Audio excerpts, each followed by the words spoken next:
말씀은 사도행전 15장에서 말씀 보겠습니다. 사도행전 15장 1절부터 11절까지 말씀입니다. 어떤 사람들이 유대로부터 내려와서 형제들을 가르치되 너희가 모세의 법대로 할례를 받지 아니하면 능히 구원을 받지 못하리라 하니 바울 및 바나바와 그들 사이에 적지 아니한 다툼과 변론이 일어난지라. 형제들이 이 문제에 대하여 바울과 바나바와 및 그 중에 몇 사람을 예루살렘에 있는 사도와 장로들에게 보내기로 작정하니라. 그들이 교회의 전송을 받고 베니게와 사마리아로 다니며 이방인들이 주께 돌아온 일을 말하여 형제들을 다 크게 기쁘게 하더라. 예루살렘에 이르러 교회와 사도와 장로들에게 영접을 받고 하나님이 자기들과 함께 계셔 행하신 모든 일을 말하매 바리새파 중에 어떤 믿는 사람들이 일어나 말하되 이방인에게 할례를 행하고 모세의 율법을 지키라 명하는 것이 마땅하다 하니라. 사도와 장로들이 이 일을 의논하러 모여 많은 변론이 있은 후에 베드로가 일어나 말하되 형제들아 너희도 알거니와 하나님이 이방인들로 내 입에서 복음의 말씀을 들어 믿게 하시려고 오래전부터 너희 가운데서 나를 택하시고 또 마음을 아시는 하나님이 우리에게와 같이 그들에게도 성령을 주어 증언하시고 믿음으로 그들의 마음을 깨끗이 하사 그들이나 우리나 차별하지 아니하셨느니라.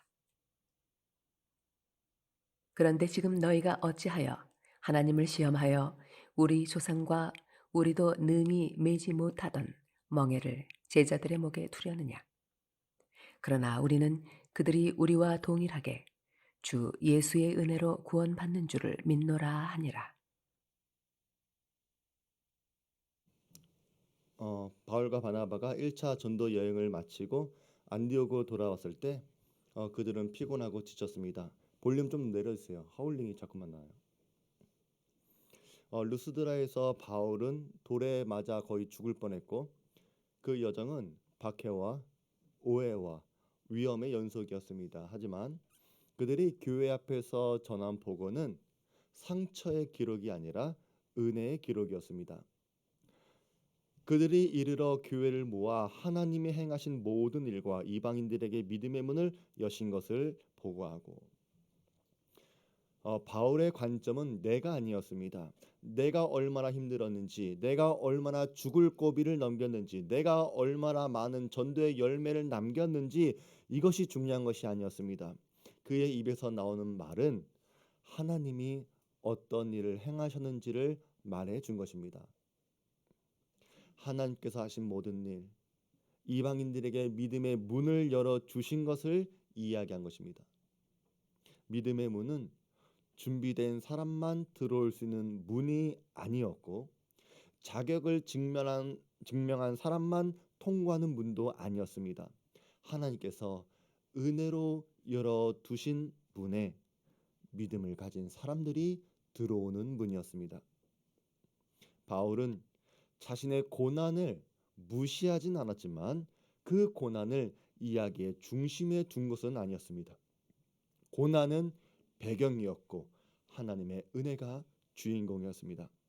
그리고 이것이 교회와 성도들의 시선이 되어야 합니다. 교회가 또 성도들이 자기 이야기를 하게 되면 복음은 작아집니다. 그러나 교회와 성도가 하나님이 하신 일을 말할 때 복음은 다시 살아 움직이는 것입니다. 그래서 안디옥 교회는 바울의 보고를 들으면서 우리가 무엇을 해냈는가를 확인한 것이 아니라 하나님이 지금 무엇을 하는지를 알 수 있었습니다. 비록 사명과 현장에는 고난이 있습니다. 그러나 복음은 그 장애물에 막히는 것이 아니었고 교회는 흩어지지 않았고 하나님은 언제나 일하고 있음을 우리는 믿고 깨달을 수 있어야 합니다. 근데 15장 1절은 이렇게 시작합니다. 어떤 사람이 유대로부터 내려와서 형제들을 가르치되 너희가 모세의 법대로 할례를 받지 아니하면 능히 구원을 받지 못하리라. 복음이 가장 은혜롭게 열려있던 자리에서 전혀 다른 종류의 말이 들려오기 시작하는 것입니다. 어떤 사람이 한 말은 복음 자체를 부정한 것은 아니었지만 예수는 필요하지만 충분하지 못합니다. 은혜는 시작일 수 있지만 완성이 아닙니다. 라고 말을 하는 것입니다. 이 문제 앞에 안디옥 교회는 성급하게 결론 내리지 않습니다. 이 문제는 다툼과 변론이 일어날 만한 일이지만 그 판단을 한 지역의 교회가 한 것이 아니라 사도적인 복음의 기준을 바로 잡아야 하는 문제이기에 예루살렘 교회로 이 문제를 옮겨버립니다. 그래서 바울과 바나바를 예루살렘으로 보내는 것이죠. 예루살렘에 이르렀을 때 교회는 그들을 환영해 주었습니다. 사도들 또 장로 앞에 바울과 바나바는 다시 한번 하나님의 행하신 일을 증언합니다. 근데 그 자리에서도 똑같은 요구가 다시 들려지기 시작합니다. 바리새파 중에 어떤 믿는 사람들이 일어나 말하되 이방인에게 할례를 행하고 모세 율법을 지키라 명하는 것이 마땅하다. 지금 이 문제는 안디옥 교회에서만 일어난 해프닝이 아닙니다. 선교 현장에서 생긴 오해도 아닙니다. 초대교회 전체 깊이 깔려있던 질문, 율법과 은혜를 어떻게 이해해야 할 것인가에 대한 문제가 지금 여기에도 있는 것입니다. 구원은 무엇으로 이루어집니까? 은혜입니까? 아니면 은혜 외에 무엇인가가 더 필요합니까? 사도행전 15장에 나오는 이 논쟁은 단순히 옛날 성도들의 이야기가 아닙니다. 복음을 처음 듣는 사람의 자리에서 보면 이런 질문이 지금도 우리에게 자연스럽게 들려질 수 있다는 것입니다. 예수님을 믿으면 구원받습니까? 그런데 정말로 그게 전부입니까? 아무것도 하지 않아도 괜찮습니까? 그렇다면 착하게 산다는 것은 무슨 의미입니까? 믿음으로만 구원받는다면 삶은 왜 바뀌어야 합니까? 이런 질문들은 불신에서 나오는 것이 아닙니다. 오히려 복음을 진지하게 받아들이려고 하는 사람들한테 가장 먼저 들려줄 수 있는 질문이 이런 질문들입니다. 그래서 초대교회에서도 그리고 지금 사람들은 이렇게 생각합니다. 믿음도 중요하지만 믿음 위에 또 다른 무언가가 필요하지 않을까? 가톨릭 교회는 이 질문에 대해 오랜 시간 정교한 신앙의 답을 만들어 왔습니다. 그들도 구원을 하나님의 은혜에서 시작한다고 말합니다. 그리고 그 은혜가 교회 안에 성례를 통해서 전달되어진다고 이해합니다. 세례라든지 고해 성사라든지 성찬 이런 것은 단순한 상징이 아니라 하나님의 은혜가 실제로 전달되는 통로라고 믿습니다. 또한 가톨릭은 인간의 선행을 공로로 이해합니다.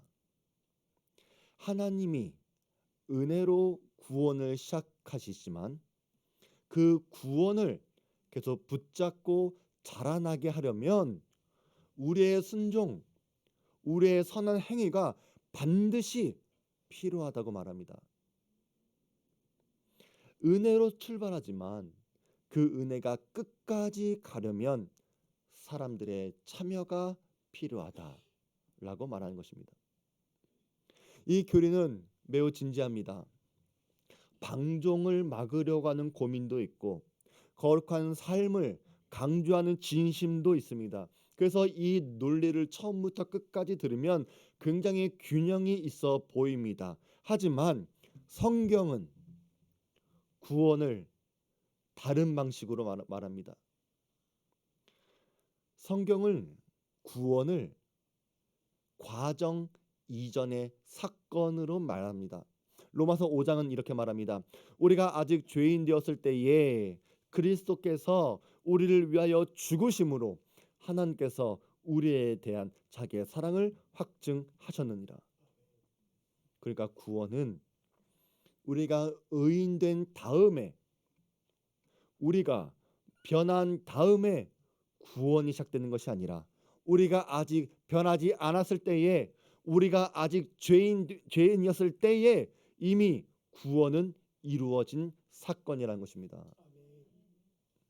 그래서 바울은 에베소서 2장에서 이렇게 단정합니다. 너희는 그 은혜에 의하여 믿음으로 말미암아 구원을 받았으니 이것은 너희에게서 난 것이 아니요 하나님의 선물이라. 성경은 아주 분명하게 선을 긋죠. 구원은 은혜이고 그 은혜는 하나님의 선물이고 그 선물에는 인간의 행위가 개입되어 줄 수 있는 영역이 아닌 것이다 라고 성경은 분명하게 말합니다. 그러면 이런 질문이 남습니다. 선행은 필요 없습니까? 거룩한 삶은 중요하지 않습니까? 아닙니다. 선행은 구원의 조건이 아니라 구원의 결과입니다. 같은 에베소서에서 바울은 다음 절에 이렇게 말합니다. 우리는 그가 만드신 바라 그리스도 안에서 선한 일을 위하여 지으심을 받은 자니 이 일은 하나님이 전에 예비하사 우리로 그 가운데서 행하게 하려 하심이니라. 선한 일을 해야 되는 것, 우리가 봉사하고 섬기고 나누는 삶은 구원받기 위한 조건이어서가 아니라 이미 우리가 구원받았기 때문에 하나님께서 이런 선한 삶을 살도록 우리를 의인으로 만들어 주셨기 때문에 선한 일, 선한 봉사, 거룩한 삶을 살아가는 것입니다. 원인이 아니라 열매이고 기초가 아니라 결과입니다. 사도행전 15장에서 문자가 된 할례, 율법도 바로 이 과정에 걸려 있는 것입니다. 유대인들은 아브라함의 언약과 거룩을 지키고 싶었고 공동체를 보호하고 싶었고 믿음을 값싸게 만들고 싶지 않았습니다. 하지만 그 과정에서 구원의 자리에 하나님의 은혜가 있는 대신 인간의 행위를 다시 올리고 있는 것입니다. 그래서 베드로는 결국 이렇게 말하는 것입니다. 우리가 주 예수의 은혜로 구원받는 줄 믿노라. 이 고백은 선행을 무시하는 말이 아닙니다. 거룩을 포기하자는 말도 아닙니다. 오히려 거룩을 가장 완전하게 지키는 길은 오직 하나님의 은혜뿐이라고 고백하는 것입니다. 왜냐하면 구원이 은혜인 것이 확정되어질 때에 우리는 두려운 마음으로 구원을 기다리는 것이 아니라 구원받았기에 감사로 순종하는 삶을 살아갈 수 있기 때문입니다. 구원을 증명하기 위해서 애쓰는 삶이 아니라 이미 받은 사랑에 응답하며 사는 삶을 살아가는 것입니다. 그래서 우리가 구원을 접할 때 혹은 새로운 사람들이 예수님을 믿을 때 던질 만한 질문들, 정말 믿음만으로 괜찮습니까? 네, 구원은 은혜로 이루어지기 때문입니다. 그럼 삶은 바뀌지 않아도 괜찮습니까? 아닙니다. 은혜는 반드시 우리의 삶을 바꿀 수밖에 없습니다. 그러나 그 순서는 절대로 바뀌는 것이 아닙니다. 은혜가 먼저이고 변화는 그 다음입니다. 사도행전 15장은 그 순서를 지켜낸 교회의 이야기입니다. 그리고 그 고백은 오늘 우리에게도 그대로 주어지는 것입니다. 사도와 장로들이 이 일을 의논하려고 모였을 때 그 자리는 단순히 회의의 자리가 아니었습니다. 누가 옳은지 너가 맞냐 내가 맞냐 이것을 따지는 자리가 아니라 하나님이 하신 일을 확인하는 자리가 되었습니다. 많은 논쟁, 많은 변론이 있는 가운데 베드로가 일어서서 말합니다. 베드로는 이 논쟁을 원리로 풀지 않습니다. 어떤 규정이나 제도로 정리해 두지도 않습니다. 한 가지 사실을 꺼내들죠. 형제들아, 너희도 알거니와 하나님이 이방인들로 내 입에서 복음의 말씀을 들어 믿게 하시려고 오래 전부터 너희 가운데서 나를 택하시고. 베드로는 이 논쟁의 방향을 바꾸어 버립니다. 할례를 받아야 되냐 무할례냐 이것을 얘기하는 것이 아니라 하나님이 중심이 되어서 이야기하는 것입니다. 그리고 그는 중요한 사실을 말하죠.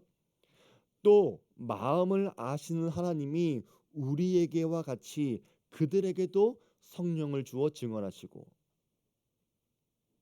여기서 베드로는 어떤 이방인들이 구원을 얻기 위한 조건을 붙이지 않습니다. 이방인들이 할례를 받았느냐 받지 않았느냐, 율법을 배웠느냐 배우지 않았느냐 이것이 아닙니다. 율법을 받지 않아도 할례를 받지 않아도 하나님이 먼저 그들에게 성령을 부어 주셨다는 것입니다. 그것은 누구의 판단입니까? 하나님의 판단이었다는 것입니다. 베드로는 이어서 말합니다. 믿음으로 그들의 마음을 깨끗이 하사 그들이나 우리나 차별하지 아니하셨느니라. 이 말은 굉장히 급진적인 말입니다. 오늘날 우리 한국 사회에서 이슈가 되는 단어 중에 하나가 무엇입니까? 차별, 혐오라고 하는 단어입니다. 많은 사람들이 교회가 차별금지법을 반대한다고 해서 차별을 허용한다라고 하지만 아닙니다. 오해하고 있는 것입니다. 우리는 차별하지 않습니다. 복음은 차별하지 않습니다. 유대인과 이방인을 나누던 모든 기준이 하나님의 행동 앞에서 무력해졌기 때문입니다. 구별은 사라진 것이 아니라 기준이 바뀐 것입니다. 율법이 아니라 믿음, 행위가 아니라 은혜가 기준이 되어야 합니다. 그래서 베드로는 이런 질문을 던집니다. 그러므로 지금 너희가 어찌하여 하나님을 시험하여 우리 조상과 우리도 능히 매지 못하던 멍에를 제자들의 목에 두르느냐. 이 말은 도전하는 말입니다. 율법은 결코 가벼운 것이 아닙니다.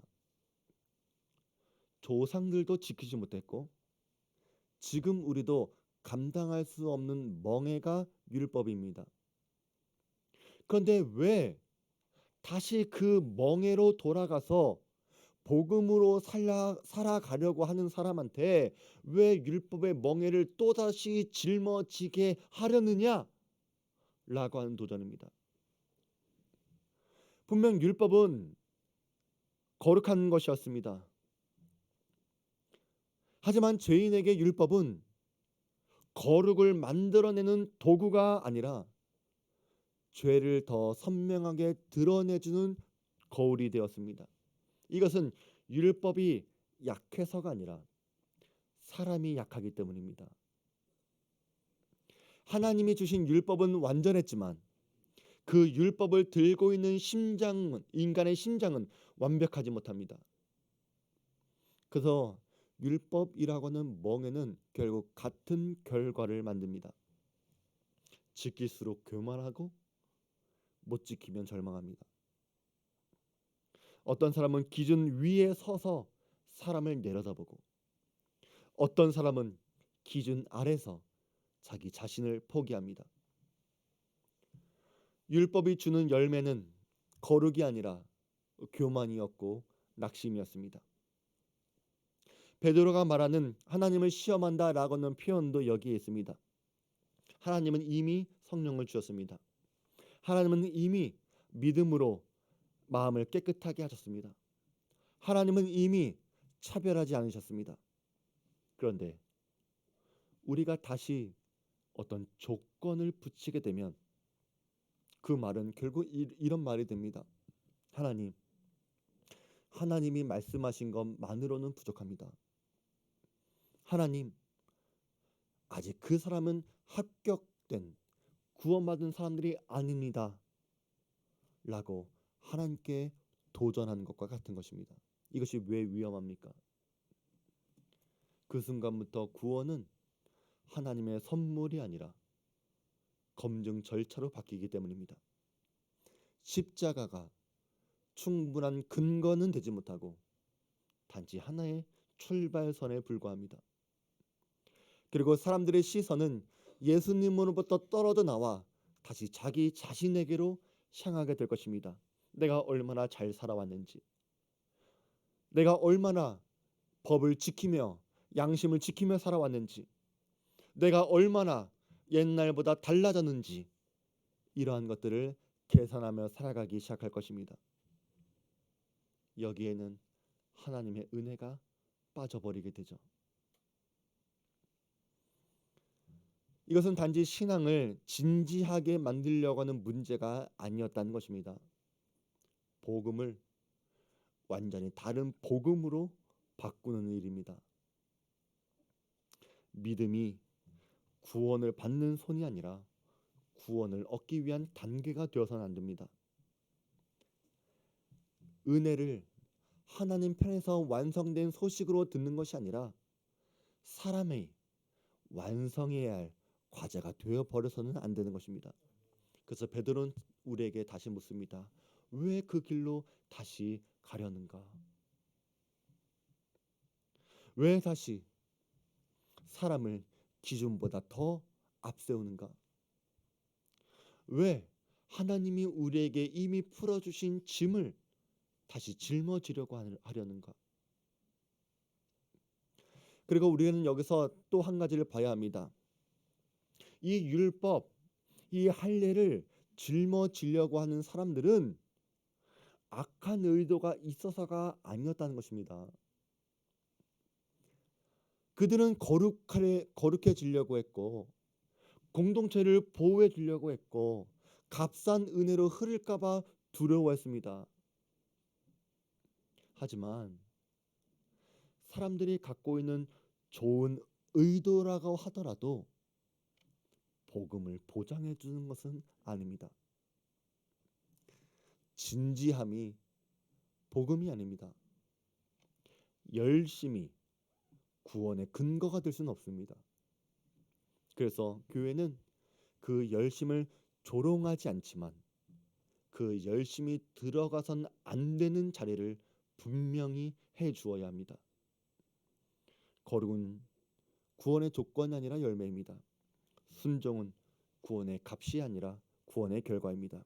이 순서가 바뀌는 순간 교회는 사람을 살리는 공동체가 아니라 사람을 무너뜨리는 공동체로 바뀌게 될 것입니다. 그리고 마침내 11절에서 모든 논쟁을 끝내는 한 문장이 선포되죠. 우리가 주 예수의 은혜로 구원받는 줄 믿노라. 너희도 그러한 줄 믿노라. 이 문장은 어떤 타협할 만한 지점이 있는 문장이 아닙니다. 이 선언은 교회가 더 이상 구원에 대해서 논쟁하지 않기로 결정한 기준의 확정입니다. 구원에 관해 교회는 바로 여기에서 멈춰야 합니다. 더 묻지 않아야 되고 더 보태지 않아야 하고 더 조건을 달아서는 안 됩니다. 사람의 가능성이 아니라 예수 그리스도의 은혜에 최종 판결을 맡기기 때문입니다. 그래서 사도행전 15장은 한 가지를 분명히 하라고 말하고 있는 것입니다. 우리 교회가 지켜야 할 것은 사람들의 열심이 아니라 사람을 살리는 복음의 자리를 지키셔야 합니다. 교회는 언제든지 기준을 만들어낼 수 있습니다. 그러나 그 기준이 사람을 구원하는 것은 아닙니다. 교회는 언제든 조건을 내세울 수 있습니다. 그러나 그 조건은 사람을 자유롭지 못하게 할 것입니다. 교회가 교회 되게 하는 것은 우리가 무엇을 더하거나 뺄 때가 아니라 하나님께서 무엇을 이루셨는지 하나님께만 집중할 때입니다. 그래서 초대교회는 이 고백 위에 섰습니다. 우리가 주 예수의 은혜로 구원받는 줄 믿노라. 이 고백이 신앙을 느슨하게 만드는 교리가 아닙니다. 오히려 교회를 더 단단하게 세우는 기준이 될 것입니다. 증명하려고 애쓰는 공동체가 아니라 감사로 순종하는 공동체로 바뀌게 될 것입니다. 오늘 우리에게도 선택지는 똑같습니다. 우리가 은혜 위에 서서 살아갈 것인가, 아니면 다시 멍에를 짊어질 것인가. 우리 성도들은 우리 교회가 사람을 시험하는 교회가 아니라 하나님의 은혜를 증언하는 교회가 될 수 있도록 함께 만들어 가시길 바랍니다. 우리는 예수님의 은혜로 충분합니다.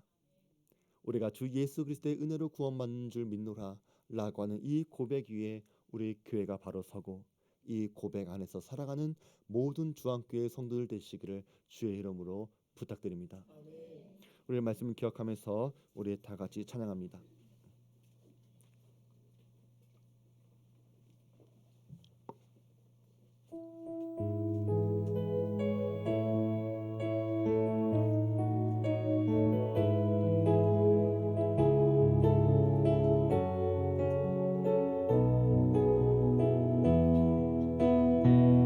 하나님 독생자 예수 그리스도 그분만이 오직 길과 진리 생명이라.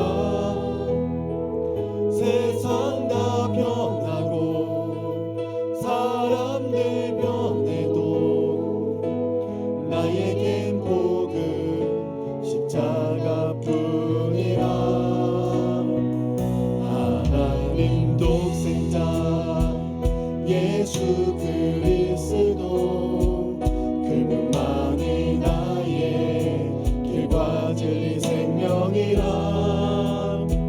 세상이 비웃고 사람들 떠나도 나에겐 복음 십자가뿐이라. 다시 복음으로 다시 십자가로 다시 하나님께로 나아갑니다. 오직 복음만이, 오직 십자가만이, 오직 하나님만이 나의 전부. 하나님 독생자, 하나님 독생자 예수 그리스도 그분만이 오직 길과 진리 생명이라. 세상 다 변하고 사람들 변해도 나에겐 복음 십자가뿐이라. 하나님 독생자 예수 그리스도 그분만이 나의 길과 진리 생명이라. 세상이 비웃고 사람들 떠나도 나에겐 복음 십자가뿐이라. 다시 복음으로 다시 십자가로 다시 하나님께로 나아갑니다. 오직 복음만이, 오직 십자가만이, 오직 하나님만이 나의 전부입니다. 다시 복음으로 다시 십자가로 다시 하나님께로 나아갑니다. 오직 복음만이, 오직 십자가만이, 오직 하나님만이 나의 전부입니다. 하나님 아버지, 우리가 하나님의 은혜 위에 무엇을 더 해야 하는지, 그래야 구원받는지 묻던 자리에서 다시 은혜로 다시 복음 앞에 서게 하시니 감사합니다. 우리는 사람의 열심과 선행과 어떤 노력 때문에 구원받는 것이 아니라 십자가에서 이미 이루신 주 예수 그리스도의 은혜로 구원받는 줄 믿습니다. 우리가 은혜 위에 조건을 얻고 자유 위에 멍에를 만들려고 했지만 그럼에도 불구하고 주님은 다시 복음으로 다시 십자가로 돌아가 하나님의 독생자 예수 그리스도 그분만이 우리의 길과 진리요 생명이심을 깨닫게 하시니 우리가 다시 복음과 십자가 붙들고 살아갈 수 있도록 주님 우리 성도들을 도와 주시옵소서. 이제는 우리 구주 예수 그리스도의 은혜와 지극히 크신 하나님의 사랑하심과 성령 하나님의 감동감화 내 주 위로 교통하심의 은혜가 다시 복음으로 돌아가 오직 주 예수 그리스도의 은혜 안에서 살아가기로 결단한 우리의 사랑하는 모든 주안교회 성도들 위에와 저들의 가정과 직장과 사업 위에 지금도 영원히 함께 있을지어다. 아멘.